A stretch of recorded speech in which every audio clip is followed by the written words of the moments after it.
बड़ा ही अहम एक मौजू है जिसके ऊपर हमने बात करनी है और इसके ऊपर हम अक्सर ऑफ एयर तो डिस्कस करते ही रहते थे, तो हमने सोचा कि इसके ऊपर हम बाकायदा तौर पर दो एक्सपर्ट्स को बुलाते हैं और इस पर बात करते हैं, क्योंकि इट्स अबाउट आवर फ्यूचर, हमारी फ्यूचर जनरेशन से मुताल्लिक ये बात है कि क्या हम अपने बच्चों को सवाल करना सिखा रहे हैं, क्या हम अपने बच्चों के अंदर तनकीदी सोच, मयारी सोच को डेवलप करना सिखा रहे हैं। जदीद दौर हम सब जानते हैं कि उसमें एक इन्फॉर्मेशन का फ़्लो हमें नज़र आता है, बच्चे सोशल मीडिया टेक्नोलॉजी का इस्तेमाल कर रहे हैं, लेकिन उसका बहुत ज़्यादा असर उनके सोचने, समझने, परखने, चीज़ों को क्रिटिकल अंदाज में देखने के ऊपर भी बहुत ज़्यादा पड़ रहा है और उसका शायद हमें असरात जो है ना कुछ साल के बाद जाकर नज़र आएंगे।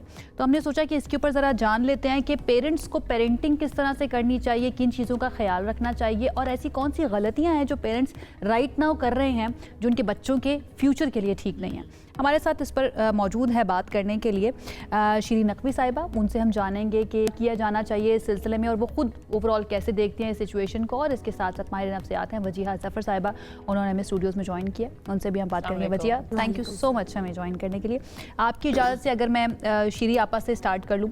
आपा, thank you so much join करने के लिए। आपको कैसा लगा जब आपको हमने बुलाया कि हम इस एक अहम इशू के ऊपर बात करना चाह रहे हैं कि बच्चों के अंदर क्रिटिकल थिंकिंग को डेवलप करना चाहिए? What do you think about it? आजकल आपको नजर आते हैं बच्चे क्रिटिकली सोचते हुए? अपने बारे में हाँ बिल्कुल। अच्छा, इसमें उनको जो कंफ्यूजन होती है वो क्रिटिकल थिंकिंग की और क्रिटिसिज्म की है। इन दोनों चीजों में बड़े कंफ्यूज्ड हैं। तो क्रिटिसिज्म में तो हमेशा गलतियां निकालना वो दही में नमक के बराबर वाली बात है, लेकिन critical thinking is for development कि मैं नेक्स्ट स्टेप क्या करूं, इफ दिस देन व्हाट। ये दो अलग चीजें होती हैं जो ये सोच को दावत देती हैं, इमोशन को नहीं देती। क्रिटिसिज्म इज अबाउट इमोशन, जज्बात के बारे में होता है। उसमें आपको अपने बारे में अच्छी फीलिंग भी हो सकती है, बुरी भी हो सकती है, लेकिन क्रिटिकल थिंकिंग इज लॉजिकल। ये सबसे पहली डिस्टिंक्शन है जो हर माँ बाप को सीखनी है। राइट, ठीक है। Wajiha, what do you think about it? एक माहिर नफ्सियात जब क्रिटिकल थिंकिंग के बारे में सोचता है कि बच्चों के अंदर क्रिटिकल थिंकिंग होनी चाहिए, तो वो क्या होती है? अच्छा, क्रिकेट जो इसके हवाले से हम बात करें ना, क्रिटिकल थिंकिंग ये डेली लाइफ में होती है और ये बहुत अर्ली एज से स्टार्ट हो जाती है और अक्सर पेरेंट्स इसको अर्ली एज में मिस कर देते हैं। घर के अंदर बच्चे की अपनी चीज़ों को लेके उसकी किस तरह से चीज़ों की एडजस्टमेंट करनी है, ऑर्गेनाइज करना है, वहाँ पे डिसीजन मेकिंग आप स्टार्ट कराते हैं, उसी में क्वेश्चनिंग करते हैं। लेकिन हमारे ये सोचा जाता है कि वो सिर्फ पढ़ने की एज है, बच्चा सिर्फ किस एज से शुरू हो जाता है? यूजली 4-5 साल के बाद ना बच्चे को इन चीज़ों पर लगा देते हैं। लाइक 4 साल की उम्र में आप बच्चे को इन चीज़ों पे स्टार्ट कर देते हैं, क्योंकि ये वो एज होती है जब बच्चे बहुत क्वेश्चंस करते हैं, एक्सप्लोर करते हैं और इसी एज में बच्चे पेरेंट्स जो वो थकना शुरू हो जाते हैं उनके सवालों से और अक्सर उनको चुप करा देते हैं। या I know it's very hard कि आप हर सवाल का जवाब दें, लेकिन उन पैटर्न्स को लर्न करें, उन तरीकों को, टेक्निक्स को लर्न करें जो आपको बच्चे के साथ करनी चाहिए। और उन टेक्निक में सबसे इंपॉर्टेंट ये होता है कि अगर आप थक गए हैं तो बच्चे को शटअप कॉल नहीं दें, बच्चे को डाइवर्ट कर दें या बच्चे से कोई और सवाल खुद कर ले ताकि बच्चा सोचने पे लग जाए। जरूरी नहीं कि आप अच्छा, एक और चीज, क्वेश्चन की फॉर्म में क्वेश्चन भी कर सकते हैं आप, इससे भी बच्चा सोचता है। अगर बच्चे को हर क्वेश्चन का आंसर मिलने की आदत हो जाए, उसको आंसर ढूंढने की आदत ना हो, तो वहाँ से क्रिटिकल थिंकिंग बहुत कम आती है। यूजुअली पेरेंट्स खुद गूगल करके आंसर्स ढूंढने लग जाते हैं। वो ये भी कह सकते हैं अच्छा मिल के देखते हैं इसका क्या आंसर हो सकता है। तो ये चीज़ बच्चे के अंदर एक तजस्सुस जो है ना वो पैदा करती है कि मैं जवाब ढूंढूं। सवाल से ज़्यादा जो जवाब ढूंढने के बच्चे के अंदर तजस्सुस होता है वो उसकी ब्रेन डेवलपमेंट करता है बहुत अर्ली एज में, और हमारे बहुत लेट स्टार्ट करते हैं पेरेंट्स, जो सबसे बड़ी मिस्टेक। बिल्कुल ऐसा ही है। अच्छा शीरी आपा, जिस तरह अभी बात करी थी कि जो घर का माहौल है और पेरेंट्स को किस तरह से बिहेव करना चाहिए, अगर बच्चा एक सर्टन वे में सवाल पूछ रहा है जो आप नहीं भी जवाब देना चाहते, उसको किस तरह से आपने मोड़ देना है बात कोई, घर का माहौल कितना असर डालता है, या फिर बच्चा जहाँ पर पढ़ने जाता है, कोई तालीमी इदारा, स्कूल है, स्कूल या क्लासरूम का एनवायरनमेंट कितना बच्चे की जहन पर असर डालता है क्रिटिकल थिंकिंग के लिए? बेतहाशा घर का माहौल सिर्फ माँ बाप और बच्चे के दरमियान की बात नहीं है। माँ बाप आपस में कैसी गुफ्तगू कर रहे हैं, are they curious about each other. अगर मियाँ ने आके कुछ बताया तो वो क्या, अच्छा फिर क्या हुआ, अच्छा इसके बाद क्या हुआ, फिर आपने क्या किया।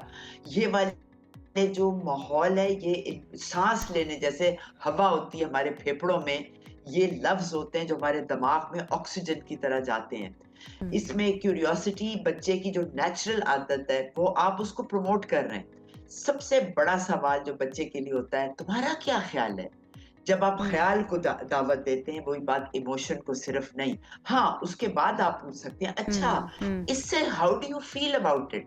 तुम्हारे क्या जज्बात हैं इसके बारे में? अच्छा ये जज्बात तुमने पहले कब महसूस किए और अच्छे जज्बात है, तुम इनको आगे कैसे लेके जा सकते हो? अगर शीरी आप इतनी अच्छी बात कर रही हैं ना, आप ये बहुत अच्छी बात कर रही हैं, लेकिन हमें ऐसा होता हुआ नजर नहीं आता। खास तौर पर बच्चों को कहा जाता है अगर वो कुछ बोलना भी चाहे ना तो कहा जाता है भाई तुम छोटे हो, तुम चुप कर जाओ। उसके बाद बड़े होने के बाद तो वैसे ही कहा जाता है कि भाई आपकी राय इतनी ज्यादा अहमियत नहीं रखती। फिर आप काम करने के लिए जब जाते हैं तो वहां पर भी आपका रवैया क्योंकि ऐसा डेवलप हो चुका होता है कि आपको सवाल करने की, क्रिटिकली सोचने की आदत नहीं होती, तो आपके बॉसेस भी कहते हैं भाई आप तो चुप ही कर जाएं, जो आपको कहा जा रहा है सिर्फ उस चीज़ के ऊपर आप जाएं।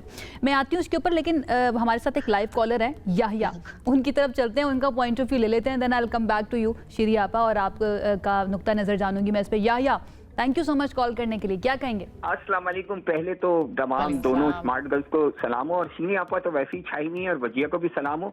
देखिए ये हम टीवी का मैं थैंक यू पहले अदा करना चाहता हूँ कि कराची के मसाइल को बहुत अच्छा टेकअप करते हैं, और मुझे बड़ी खुशी होती है जब आप कंसर्न रहते हैं। It's a blessing for us. मैं ये एक बात कहना चाहता हूँ, देखिए हमें जो सवाल दो बातें हैं इसके अंदर आयशा। देखें, एक तो ये होता है या तो बहुत ज्यादा बच्चों को पैम्पर कर देते हैं या बहुत ज्यादा स्ट्रिक्ट कर देते हैं। ये दोनों चीजें नहीं होनी चाहिए। We should live in the अभी 2026 में वालिदैन को जीना चाहिए और 2026 के मसाइल को समझना चाहिए। हमारे अंदर एबिलिटी होनी चाहिए आंसर करने की। हमें ये नहीं होना चाहिए कि हम सवाल करने में गुस्से हों। ये उनके दौर की भाई वो है ना कि भाई वो सवाल करना सीख गए, हम नहीं करते थे उस जमाने में, वो सवाल सही था। मेरा जो सवाल है ना शीरी आपा से और फजिया से, वो ये देखिए हम बहुत ज्यादा IT बेस्ड हमारा सारा सिस्टम उस पर आ गया है, ठीक है। हमारे बच्चे जो है मोस्टली हम खुद भी गैजेट से लग गए, तो हमारा जो क्वालिटी टाइम होता है बच्चों को समझाने का, जो पीरियड होता है ना, जब वो रॉ मटेरियल होते हैं, उस वक्त हम मेहनत नहीं करते, बाद में हम रोते हैं। तो what is the way to handle them? इमारत जो है उसकी तामीर किस तरह से की जाए कि बच्चे जो है ना उनकी सही तरह से हमें नजर आए कि उनकी पर्सनालिटी अच्छी डेवलप हुई है। बहुत शुक्रिया आपका याया, बड़ी अच्छी बात करके गए याया कि भाई जिस टाइम पे रॉ है वो हमारे सामने हैं, हम अपने मुताबिक उनको मोल्ड कर सकते हैं अपने हाथों के साथ। उसी वक्त अगर हम तवज्जो नहीं देंगे, वही जो आप बात शुरू में कर रही थी Wajiha, it's very very important, लेकिन हम इस चीज़ को अंडरस्टैंड उस तरह से नहीं कर पा रहे। एक चीज़ होती थी कि हम सवाल करते थे पहले, तो उसके लिए हम अगेन थोड़ा सा ना हमें जिद्दोजहद करनी पड़ती थी, कोशिश करनी पड़ती थी। अब हम फौरी तौर पर गूगल पे लिखते हैं, हमारे सामने आंसर आ जाता है। तो वो जो एक जर्नी होती थी हमारे सवाल के दिमाग में उठने से उस तक पहुंचने की, वो भी हमें बहुत कुछ सिखाती थी और क्रिटिकल थिंकिंग को डेवलप करती थी। इसने कितना ज़्यादा अफेक्ट किया है टेक्नोलॉजी ने इस सारी सिचुएशन को? किया कि बच्चे इंपल्सिव हो गए हैं। इंपल्सिविटी फिर वो सिर्फ क्वेश्चन के आंसर तक नहीं रही, वो हर चीज़ में रही है। उनको हर चीज़ फौरी चाहिए, हर चीज़ का जवाब सिर्फ ये नहीं, उन्हें हर चीज़ अपने सामने चाहिए। कुछ चीज़ मांग रहे हैं और जब नहीं होता तो डिप्रेशन क्यों कॉमन हो गया बहुत कम एज में। अब मेरे पास एक बच्चा आया, घर वालों ने कहा बिल्कुल चुप रहता है या फिर गुस्सा करता है, तो मैंने उसके साथ हमने पूछा क्या पसंद है, उसने कहा लूडो खेलते हुए हमने उससे इतने सवाल किए, उसने इतने जवाब दिए, और जब पेरेंट्स से पूछा कहते हैं मुझे तो नहीं पता था कि ये ऐसी भी बातें करता है। और वो 6 साल का बच्चा, और पेरेंट्स को कोई इल्म नहीं है, पेरेंट्स को अपने बच्चों के बारे में भी आइडिया नहीं होता क्योंकि वो भी टाइम इन्वेस्टमेंट नहीं कर रहे। उनके पास भी टाइम नहीं है ना और बच्चों मैं को देने एक के लिए। चीज़ एग्जैक्टली यहाँ ऐड करूँगी हर पेरेंट के लिए कि जो आप बच्चे के साथ टाइम स्पेंड करते हैं वो आपको भी हील करता है।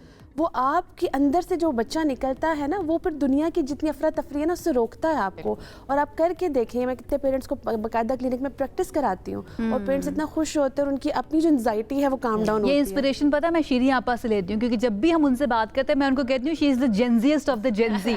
मैंने उनके लिए ना अपने तौर पे नाम रखा हुआ। आई होप शीरी आपा इसका बुरा नहीं मनाती, लेकिन जब भी आप उनसे बात करते हैं आपको फील होता है कि उनके अंदर का बच्चा जो है ना वो अभी भी जिंदा है। तो आपा क्या गुर है आपके पास, क्या ये पेरेंट्स को भी आप सिखाती हैं कि कैसे अपने अंदर के बच्चे को भी जिंदा रखना है, जो सवाल भी करता है और उसके साथ साथ एक बैलेंस पर्सनालिटी है उसकी? बचपन में सबसे पहली चीज जो मेरे साथ हुई थी वो 2 थी, ट्रस्ट एंड डिसिप्लिन। तो शुरू से ही कभी जजमेंट नहीं करें अपने बच्चे पे। जब वो कोई जवाब दे तो उस पे ये नहीं कहें कि तुम तो ये हो, लेबल्स ना लगाएं।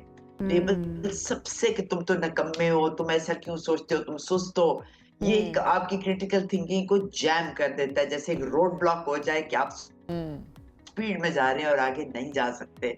बच्चा हमेशा उस पैटर्न पे जाने लगता है कि मेरे साथ जो जजमेंट हुई है वो मैं हूँ, और वो अपने को इस पैमाने में बंद करके फिर उसकी सोच तंग होना शुरू हो जाती है। तो जजमेंट के अलावा अच्छा लेट द चाइल्ड डिसाइड, ये तुमने ऐसे कहा, अब बताओ इसका क्या होगा, इसका फायदा क्या है, इसका नुकसान क्या हो सकता है। छोटे बच्चे के साथ 0 to 2 years का बच्चा जो होता है ना, वो ट्रस्ट सीखता है। माँ बाप उसको लोरियां सिखाएं। 3 महीने का बच्चा फैसला करता है, एनालिसिस करता है। वो कहता है कि माँ मैं रोती हूँ, माँ बाप मुझे उठा लेते हैं तो रोना शुरू करो, गोद में चल जाए। ये एनालिटिकल थिंकिंग उसके 3 महीने तक आ बिल्कुल जाती सही है। है। वो फैसला करके माँ बाप को नचाना शुरू हो जाते हैं। अब माँ बाप उसको उठा रहे हैं, सुला रहे हैं, अपनी नींदें हराम, कोई जरूरत नहीं है। डिसिप्लिन आपने रखना है। 6 महीने का बच्चा अलग सोता है अपने कमरे बिल्कुल में। सही है। ये हम अपने बिस्तरों में घुस घुस के सुलाते शीरी हैं आपा, बच्चों आपकी को। बात को ना सारा इंटरप्ट तबाह करने कर का रहे हैं वैसे ही आप। दिल नहीं करता, सारी लेकिन जरूरी है, मजबूरी भी है। हमारे साथ लाइव कॉलर इस वक्त मौजूद हैं। मुश्ताक अहमद ने मुल्तान से हमें ज्वाइन किया है, उनकी भी राय ले लेते हैं। अस्सलाम वालेकुम मुश्ताक, क्या सवाल करेंगे या क्या ऐड करेंगे? मुश्ताक आप हमारे साथ मौजूद हैं? जी अस्सलाम वालेकुम। वालेकुम सलाम जी, क्या सवाल करेंगे? मेरा सवाल वालिदैन से है कि वालिदैन जो है ना, अब बच्चों पे जो तशद्दुद करते हैं या बच्चा बाइस। जी अस्सलाम वालेकुम। जी जी जी हम मुश्ताक आपको सुन रहे बताइए। हैं। जी जी, ये वालिदैन जब बच्चे पे तशद्दुद करते हैं तो इसका असर दूसरे बच्चों पे भी पड़ता है। अगर आपके 2 बच्चे हैं या 3 बच्चे हैं, और है। आपस की लड़ाई का भी जो है ना असर वालिदैन पे पड़ता, बच्चों पे पड़ता है। साइकोलॉजिकल असर पड़ता है या नहीं पड़ता? ठीक है मुश्ताक, आपका पॉइंट आ गया। इन द एंड वजिया आपको जवाब देना चाहेंगे क्योंकि we are out of time almost. बस मैं यहाँ ये ऐड करूँगी कि जो भी सिर्फ लड़ाई नहीं, जो भी बिहेवियर होते हैं, आप रोल मॉडल होते हैं बच्चे के लिए, वो डायरेक्ट उसकी पर्सनालिटी पे इम्पैक्ट करता है स्ट्रांगली, बहुत ज्यादा इफेक्ट बहुत करता है। श्री ज़्यादा। आप भी एग्री करेंगे इस बात से? बच्चों पर नफसियाती असर होता है अगर पेरेंट्स आपस में लड़ रहे हैं या बाकी बच्चों को डांट रहे हैं तो? बिल्कुल बिल्कुल। सबसे पहले जब आप बड़े होके वो कैसे अपनी एडल्ट लाइफ में किसी और को ट्रीट करेंगे, उसका very इफेक्ट important. इस लड़ाई की वजह से शुरू होता है। इस लड़ाई की वजह। बहुत बहुत शुक्रिया शीरी आपा, थैंक यू सो मच। वक्त कम होता है लेकिन उसके बावजूद हम ऐसी बातें कुछ ना कुछ आपसे ना खींच लेते हैं जो कि फ़ायदेमंद होती हैं हमारे देखने वालों के लिए भी, हमारे लिए भी। बहुत शुक्रिया आपका एंड वजिया आपका भी बहुत Thank you so शुक्रिया much. ज्वाइन करने के लिए। जाते जाते मैं सिर्फ ये कहूँगी अपने बच्चों को वो बेबी शार्क से बचा लीजिए, अल्लाह का वास्ता है। आपके बच्चों के जहन के अंदर वो कोई वुसअत पैदा नहीं कर रहा, कोई क्रिटिकल थिंकिंग को आप एनहांस जहन से निकालें कैसे जिनके जहनों में चला गया है? भाई प्रॉब्लम ये है कि उसके ऊपर काम करें ना, बच्चों को दूर करें। बच्चे छोटे हैं, वो भूल भी जाएंगे।